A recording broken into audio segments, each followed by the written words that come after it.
I would like to introduce you to José Luis Samaniego. José Luis is a good friend. He is the chief of the Development and Human Settlements Division at the UN Commission for Development in Latin America and the Caribbean, ECLAC. Good evening, José Luis. Thank you for being here. Thank you for the invitation. We have Miguel Muñoz. Miguel Muñoz is a head of policies, climate policies at Iberdrola. Miguel, good evening. And now we have Babrin Pandari. Thank you, Babrin, for being here. Babrin is the founder of Warrior Moms, an organization that was born in India to demand clean air for our children and for the future generations. Thank you very much for being here with us. Transport and mobility is behind a huge part of greenhouse gas emissions, and we will hear in a second from the experts in this matter. We must tackle the pollution for environmental reasons, but for human health reasons. Health is the most precious good that we have, our health and our children. And I would like to start with you, Babrin. You founded Warriors Mom, and I think that the title of your organization says it all, but I would like you to explain what took you to found Warriors Mom. We were seeing the governments and talk and various policymakers come and speak, but there was no action for many years until 2019 when the National Clean Air Plan came up. So this was in 2020 when the COVID had come in, and we were, of course, we were part of many movements and doing other things, but there was a need now. We saw everything cleared, the skies were blue, and this was a complete, primarily because of the traffic, was one thing, that there was nothing on the road and the skies were blue. First time, so many decades we saw the blue skies, and it was like a hope, and also like an experiment for people like us to see, yes, this works.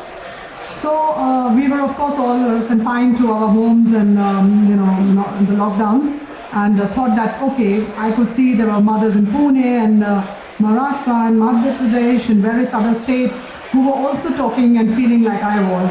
So we started connecting, and this movement was born, and Warrior Moms came up.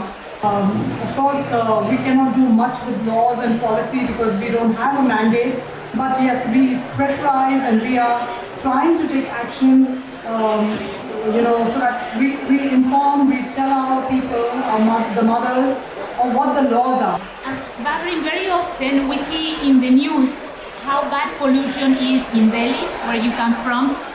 But for people who have never been in Delhi or Calcutta, could you please very briefly explain how difficult it is to breathe and how even families can even buy machines that clean up the air in their apartments? So please explain to us so that we can imagine what it is to live in your woods. I know at the COP26 they had these pods, Yes, and the pods. And I remember going there, and Dr. Maria also went there, and I told her that next time the COP needs to be in India at this time, exactly, because right now I left my home at 700 AQI. So you just cannot even imagine how difficult it's choking, it's breathing difficulty. You go out, there is smog, and the smell, actually the smell is now becoming part of our lives, because it's not only now. We had only one good AQI day in the whole year, and we got another 3 because of the rain. So it's the nature God that really helped us. Otherwise, we've not had more beyond one good air day the whole year. So even if we are compromising with, say, we had 200 AQI, it was really bad.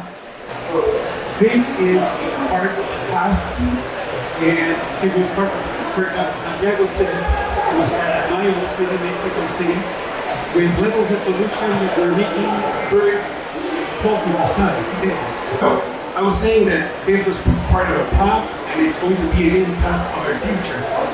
There were measures taken in cities to control pollution, to control circulation, to control car ownership, and so on. But as income increases in the Latin American cities, so will increase our ownership. But I think it's important to highlight that when we talk about sustainable mobility, we should not focus only into the electrification into account, as I would say, a value chain perspective in some way. Not all electricity is useful for a sustainable transport system. You should base your electricity system in renewables, mainly if you want to have a more efficient and sustainable transport system. And you will need to invest in renewables, in wind, in solar. We will see that now it is a viable solution. Photovoltaic in their plants in Madrid and also in Pamplona to include renewables in their production process of the vehicles. Very connected with the remarks that we have made. It's important to work in all fields. Important also the field of infrastructures.